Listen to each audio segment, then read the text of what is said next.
Bismillah, Assalamualaikum warahmatullahi wabarakatuh. Waalaikumsalam warahmatullahi Wabarakatuh. Alhamdulillah Rabbil Alamin. Assalatu wassalamu ala asrafil anbiya'i wal mursalin wa ala alihi wa sahbihi ajma'in. Baik Bapak dan Ibu, majelis guru beserta wali murid dan anak-anak kami di SD Negeri 13 Batu Gadang. Pada hari ini kita akan coba mempresentasikan tentang budaya positif yang ada di sekolah kita.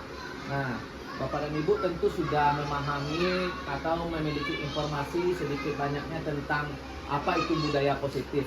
Ada Bapak dan Ibu yang sudah membaca atau melihat di PMM atau di informasi-informasi yang sudah kita ikuti dalam proses lokakarya kan namanya, atau di dalam seminar atau info-info yang lainnya. Silakan, ada yang tahu? Silakan Ibu Nina.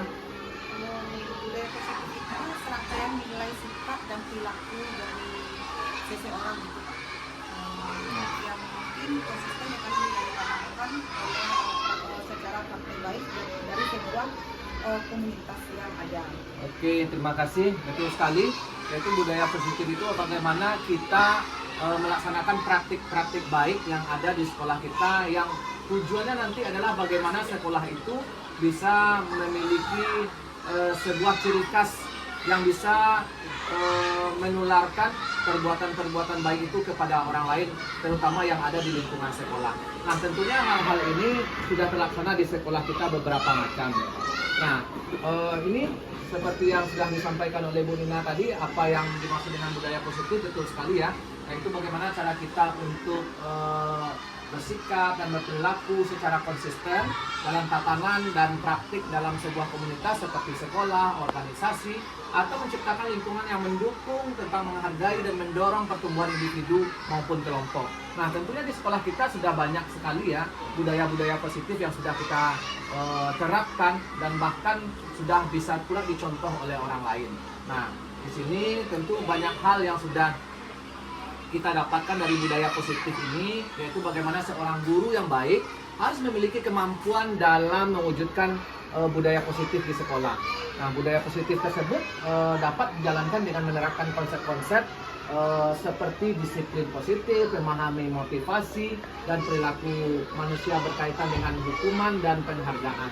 Nah, kira-kira di sekolah kita ini budaya positif yang sudah terlaksana apa aja kira-kira kalau pagi?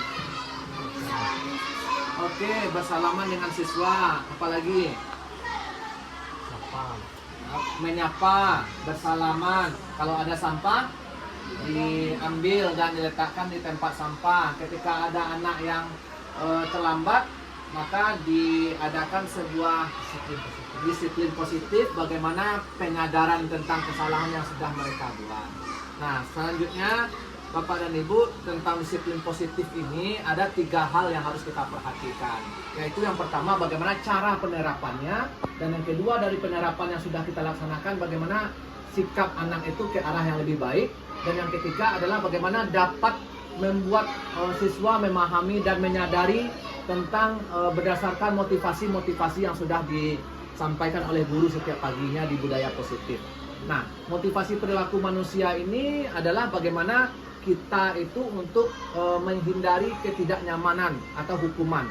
Nah, ini sangat berbeda sekali dengan penerapan pendidikan di sebelumnya. Di kurikulum Merdeka kita menerapkan bagaimana untuk kenyamanan siswa di sekolah dan untuk mendapatkan imbalan atau penghargaan dari orang lain. Nah, imbalan ini tidak hanya berupa benda ya, tetapi merupakan berupa pujian, penghargaan atau sikap yang baik terhadap siswa, dan untuk menjadikan orang yang mereka inginkan dan menghargai diri sendiri dengan nilai-nilai yang mereka percayai. Nah, itulah yang menjadi motivasi kita untuk menerapkan budaya positif di sekolah. Nah, motivasi perilaku yang bersifat eksternal yang datangnya dari luar adalah untuk menghargai ketidaknyamanan atau hukuman yang diberikan. Dan yang kedua adalah mendapatkan imbalan dan penghargaan dari orang lain. Nah, semuanya itu berasal dari motivasi eksternal, berasal dari luar diri siswa itu sendiri. Nah, sedangkan motivasi internalnya adalah bagaimana untuk menjadikan orang yang mereka inginkan dan menghargai diri sendiri dengan nilai-nilai yang mereka percaya. Nah, hal ini akan berujung pada menghindari hukuman dan pemberian penghargaan berlebihan agar meminimalisir motivasi eksternal dalam diri murid. Nah, selama ini pemahaman kita Bapak dan Ibu, ternyata memberikan hukuman kepada anak itu adalah hal yang tidak diperbolehkan. Dan yang kedua, ada yang lebih baru lagi, ternyata memberikan hadiah pun kepada anak juga tidak diperbolehkan secara berlebihan. Artinya di sini hukuman itu adalah sebagai hukuman negatif, sementara hadiah dinamakan dengan hukuman positif. Jadi di dalam kurikulum Merdeka kenapa kita tidak diterapkan ada juara di dalam kelas ataupun dalam kelas meeting dan lain sebagainya, kita memakai kata untuk reward saja. Nah, tidak untuk membeda-bedakan anak-anak yang pintar dengan anak yang kurang pintar dengan juara-juara. Nah, ternyata untuk memberikan nilai juara kepada anak itu termasuk hukuman, namanya hukuman positif. Dan yang selanjutnya adalah bagaimana kita sebagai seorang guru dan juga orang tua di rumah sebagai posisi kontrol, yaitu bagaimana hukuman dan bagaimana pembuatan merasa bersalah bagi anak dan juga teman dan pemantau, serta bagaimana manajer untuk mengatur di sekolah ini untuk permasalahan-permasalahan yang ada di diri anak itu sendiri. Dan yang selanjutnya di sini sudah kita jelaskan sedikit bagaimana keyakinan dan kesepakatan di dalam kelas. Ini tentu Bapak dan Ibu sudah melaksanakannya di dalam kelas.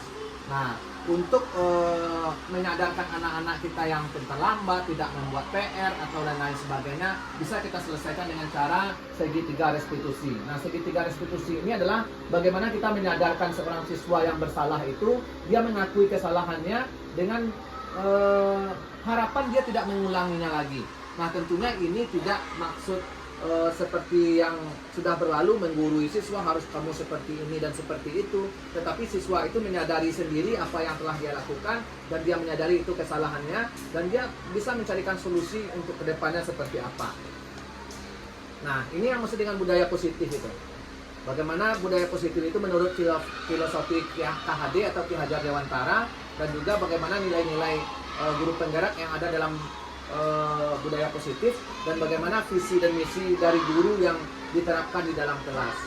Nah, selanjutnya Bapak dan Ibu, tentu dalam pelaksanaan kita dalam budaya positif ini sejauh mana pemahaman Bapak dan Ibu tentang konsep-konsep inti yang telah Bapak Ibu pelajari adalah, adakah hal-hal yang menarik untuk Bapak dan Ibu laksanakan. Nah, selanjutnya Bapak dan Ibu, nah, di sini kita nanti masuk pada tahap refleksi ya. Nah, nanti Bapak dan Ibu akan membuat bagaimana cara pelaksanaan dan penerapan budaya positif, baik itu di sekolah ataupun di dalam kelas masing-masing. Mungkin tugasnya nanti bisa kita kirim melalui link yang sudah dikirim ke grup sekolah kita. Demikian Bapak dan Ibu, terima kasih. Assalamualaikum warahmatullahi wabarakatuh. Waalaikumsalam. Nah,